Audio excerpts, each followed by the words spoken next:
नमस्कार, स्वागत है आपका हमारे खास प्रोग्राम में और मैं हूं पूनम शर्मा। आपको बता दें कि हर सरकार बड़े बड़े दावे करती है कि एक समान हर किसी को रखा जाएगा, सबका साथ सबका विकास, न जाने क्या क्या।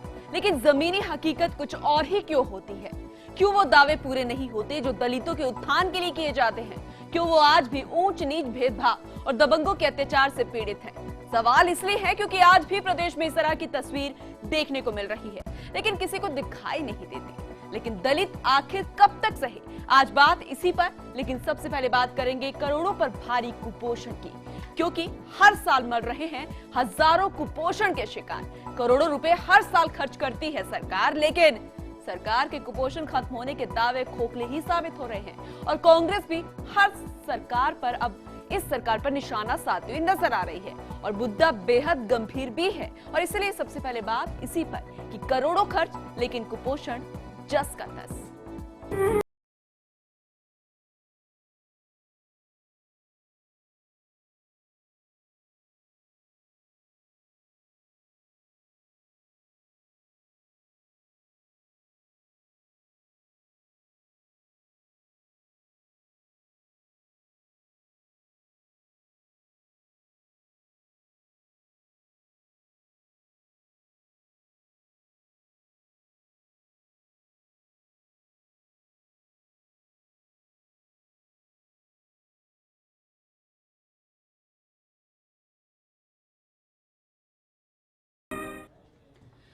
कुपोषण प्रदेश में थमने का नाम नहीं ले रहा है, लेकिन सरकार करोड़ों रुपए हर महीने कुपोषण दूर करने के लिए खर्च कर रही है।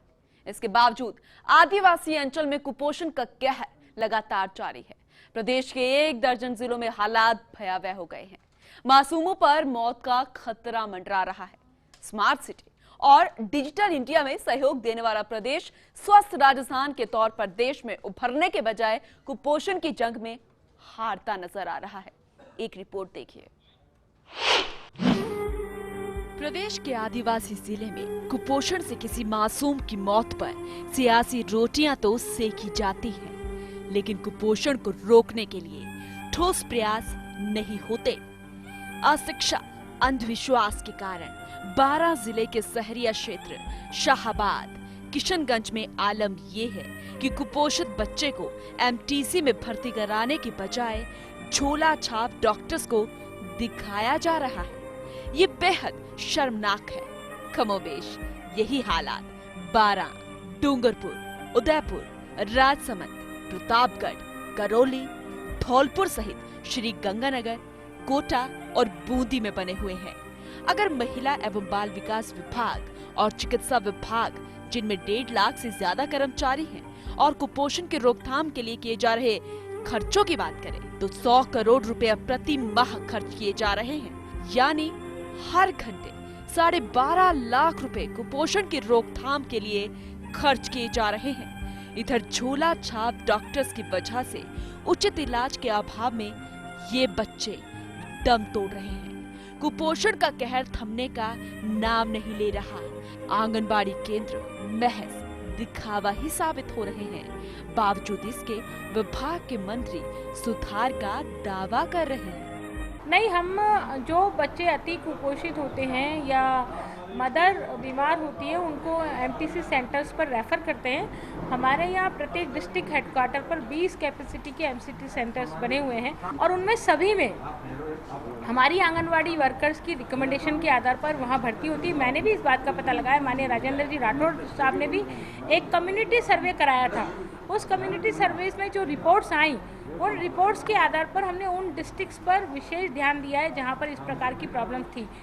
प्रदेश में लाखों बच्चे कुपोषित हैं, लेकिन अति कुपोषित बच्चों की बात करें जो कि मौत के मुहाने पर खड़े हैं, तो प्रदेश में ऐसे लगभग 15,000 बच्चे हैं जिनका इलाज कुपोषण उपचार केंद्रों में होना चाहिए।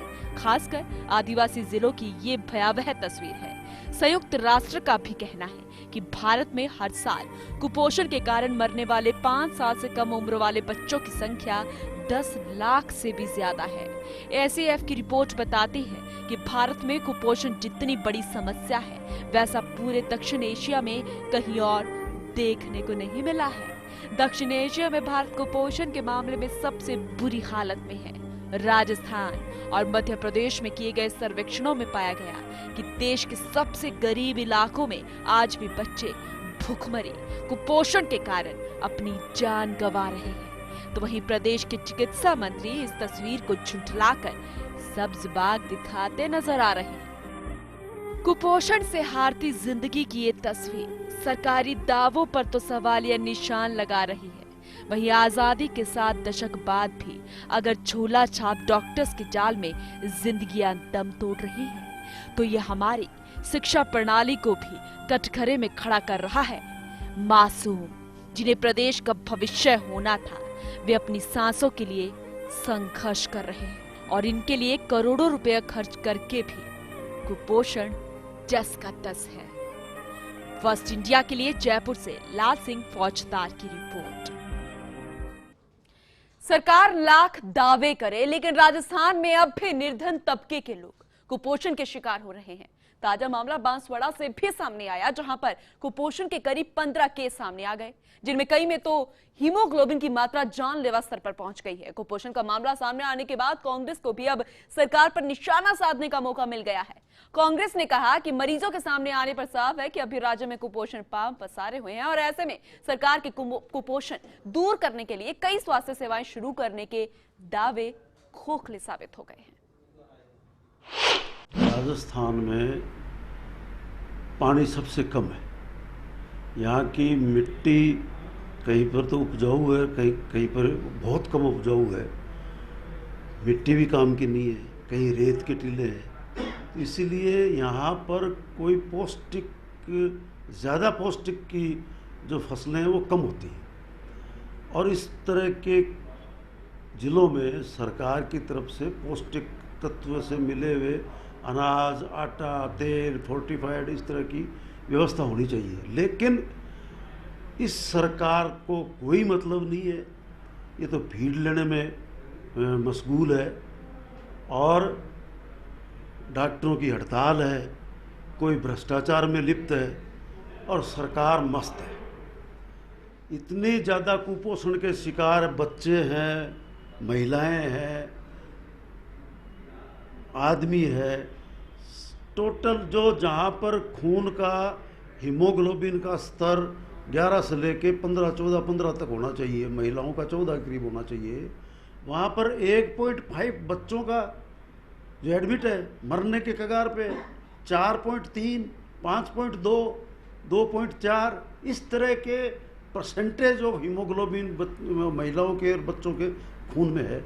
तो उसको अपन क्या कहें। लेकिन सरकार कोई ध्यान नहीं दे रही। सरकार को टाइम ही नहीं है, वो मस्त है, पता नहीं किस काम में लगी हुई है। 2.5 साल से कोई काम दिख नहीं रहा है। अब मंत्रियों को भेज रहे हैं कि फीडबैक लेंगे। तस्वीरें आपने देखी और ये भी देखा कि किस तरीके से अब सरकार को कांग्रेस आड़े हाथों लेती हुई नजर आ रही है। लेकिन इसका जवाब अब सरकार क्या देगी, ये सवाल ही खड़ा हो रहा है। लेकिन अगर कुपोषित बच्चों के अगर आंकड़ों की बात करें तो वो लगातार बढ़ती ही जा रही है। अजीत शेखावत जो कि कांग्रेस से हैं और लगातार अब सरकार को घेरते हुए नजर आ रहे हैं। दरअसल अब हर कोई सवाल जानना चाहता है कि जब हर दिन 3 करोड़ के लगभग पैसा खर्च किया जाता है, हर महीने के अगर आंकड़े की बात करें तो 100 करोड़ रुपया सिर्फ इसी लिए खर्च किया जाता है कि जो कुपोषित बच्चे हैं उनको सारी व्यवस्थाएं जो है वो पहुंचाई जाए, उचित व्यवस्थाएं उनको दी जाए और चिकित्सक जो हैं वहां पर तैनात किए जाए। लेकिन धरातल पर वो नजर क्यों नहीं आता। तस्वीरें जरा आप देखिए, प्रदेश के अलग अलग जिलों से ये तस्वीरें हैं जहां पर कुपोषित बच्चे जो हैं वो यहां पर साफ नजर आ रहे हैं। उनके परिवार जो है चिंतित हैं कि आखिर अब हम क्या करें, और इसी वजह से उनको झोला छाप डॉक्टर्स के पास जाना पड़ता है। और झोला छाप डॉक्टर्स के पास जाते हैं, अशिक्षा और अंधविश्वास सबसे बड़ा कारण जो है वो ये देखने को मिल रहा है।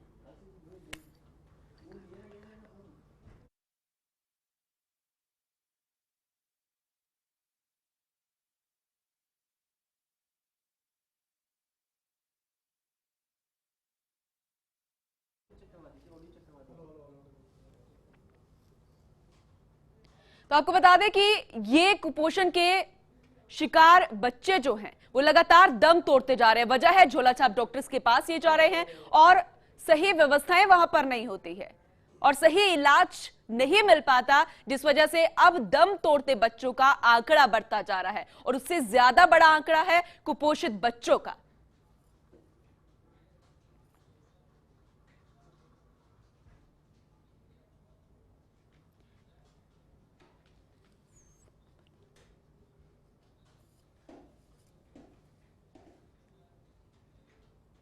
और ज्यादा जानकारी के लिए हमारे साथ न्यूज रूम से हमारे संवाददाता लाल सिंह फौजदार जुड़ गए हैं।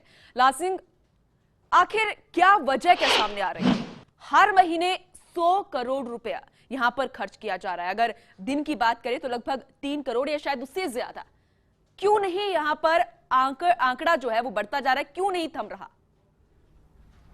देखिए पूनम, बिल्कुल विशेषकर बात करें हम जो प्रदेश के लगभग 12 जो आदिवासी जिले हैं, 12 हैं, डूंगरपुर है, तमाम जो प्रतापगढ़ जिले हैं, जहाँ पर जो कुपोषण का जो कहर है वो आज से नहीं लंबे समय से इन आदिवासी आंचल में अपने पैर पसारे हुए हैं। और कहीं भी कमोबेश पूनम, अगर हम मान लो शाहबाद की बात करें, किशनगंज की बात करें, शहरिया क्षेत्र की बात करें, अगर एक कुपोषण से मौत हो जाती है, 2 कुपोषण से मौत हो जाती है तो उसको इतना बड़ा सियासी मुद्दा बना दिया जाता है और लंबे समय से सियासत का खेल चल रहा है। लेकिन हालात ये लगातार गंभीर से गंभीर होते जा रहे हैं। अगर हम बात करें पूनम, तो कम से कम 15,000 बच्चे आज प्रदेश में ऐसे हैं जो चौथा स्टेज जो होता है अति कुपोषित जिनको हम बोलते हैं, 4 स्टेज इसके पूनम होते हैं कुपोषण के, वो चौथा स्टेज होता है जिसे हम अति कुपोषित बच्चे कहते हैं। और वो इतना गंभीर होता है, अगर उनको माइक्रो सेंटर में भर्ती नहीं करा जाए, MTS सेंटर में भर्ती नहीं करा जाए तो उनकी संभावना मौत के आगोश में चले जाने की ज़्यादा हो जाती है। इसके बावजूद भी अशिक्षा और अंधविश्वास का आलम यह है कि MTS सेंटर में भर्ती कराने के बजाय वो झोला छाप डॉक्टरों से उनका इलाज करा रहे हैं और वो मौत के आगोश में चले जा रहे हैं। सरकार पर उनके आंकड़े तक नहीं पहुंच रहे हैं, रिकॉर्ड उनका दर्ज नहीं हो रहा है, क्योंकि गांव के लोग झोला छाप डॉक्टर में दिखाते हैं और वहीं कहीं ना कहीं उन बच्चों की मौत हो रही है। यानी कि इतना बड़ा जो मासूमों पर खतरा मंडरा रहा है, बावजूद इसके कि 40,000 आंगनबाड़ी केंद्र हैं, जिसमें आपके अगर दोनों विभागों की बात करें तो लगभग 1.5 लाख कर्मचारियों की फौज है आपकी, वो इस बात का प्रयास कर रही है। इसीलिए सवाल यहाँ पर खड़ा होता है, अगर पिछले साल की बात करें, उससे पिछले साल की बात करें, तो मुद्दा जो है वो तूल पकड़ता जा रहा था। इस तरीके के मामले लगातार सामने आ रहे हैं और इस साल भी ये आंकड़ा जो है वो थमने की बजाय बढ़ता ही जा रहा है। अब कांग्रेस जो है वो लगातार सरकार को आड़े हाथ ले रही है। क्या लगता है, क्या सवाल जो यहाँ पर किए जा रहे हैं सरकार से कांग्रेस द्वारा, उसका जवाब यहाँ पर सरकार क्या देती हुई नजर आएगी? पूनम, बिल्कुल सवाल कांग्रेस को भी देना होगा कि उसके शासन में कांग्रेस यही हालात थे और भाजपा को जवाब देना होगा। चूंकि अब सत्ता में भाजपा है तो उसकी जवाबदेही ज़्यादा बनती है। लेकिन मैं वही सवाल इस बार फिर दोहरा रहा हूँ पूनम, कि जिस तरह जो हालात बनते जा रहे हैं, अभी अगर हम अजमेर के उदाहरण की बात करें, जो बच्चों की मौत हुई थी उसमें भी कहीं ना कहीं कारण कुपोषण का सामने आया। 12 में मौत हुई है, किशनगंज में मौत हुई है, शाहबाद में मौत हुई है। ये वो तमाम उदाहरण है कि लगातार कुपोषण से मौत हो रही है, इसके बावजूद भी इस पर पर्दा डालने का प्रयास किया जा रहा है। कांग्रेस के आरोपों की जहाँ तक बात है, ये सियासत की बयानबाजी है, लेकिन जमीनी धरातल पर हमको देखना होगा कि आखिर इतना बड़ा लवाजमा, आपके 1.5 लाख कर्मचारी इसमें काम कर रहे हैं, 40,000 आंगनबाड़ी केंद्र राजस्थान में काम कर रही हैं, MTS सेंटर यहाँ काम कर रहे हैं, इसके बावजूद आप मासूमों को मौत के मुंह जाने से नहीं बचा पा रहे हो। उनको आप लेकिन उस सेंटर में ले जाने की बजाय जो पीड़ित परिवार होता है वो अपने बच्चे को झोला छाप डॉक्टर के पास ले जाता है। कहा जा रहा है कि अशिक्षा या अंधविश्वास, या फिर उनको ऐसा लगता है कि वहां पर इलाज सही नहीं मिलेगा, झोला छाप डॉक्टर के पास ले जाते हैं, वहां पर उचित इलाज नहीं मिलता और इस वजह से भी बच्चे दम तोड़ रहे हैं। लेकिन कांग्रेस ये कह रही है कि जो योजनाओं की बात करते हैं या उचित स्वास्थ्य देने की बात यहां पर कुपोषित बच्चों को सरकार करती है, वो सिर्फ कागजी कार्रवाई है। लेकिन सच्चाई यहां पर क्या है? देखिए पूनम, बिल्कुल कांग्रेस के बयानों की बात भी करें तो कहीं ना कहीं पूरी दम और ताकत उनमें दिखाई दे रही है, सच्चाई उनमें नजर आ रही है। अगर पूरे देश भर की हम नज़र डालें तो राजस्थान और मध्य प्रदेश ऐसे स्टेट हैं जहां पर बच्चों के हिसाब से, स्वास्थ्य के हिसाब से सबसे कमतर स्थिति है, सबसे खराब हालात हैं यहाँ पर। और पूरे साउथ एशिया की हम बात करें, पूरे साउथ एशिया की बात करें तो भारत एक ऐसा देश उभर कर बनकर आ रहा है जहाँ पर कुपोषण के बच्चों की तादाद लगातार बढ़ती जा रही है।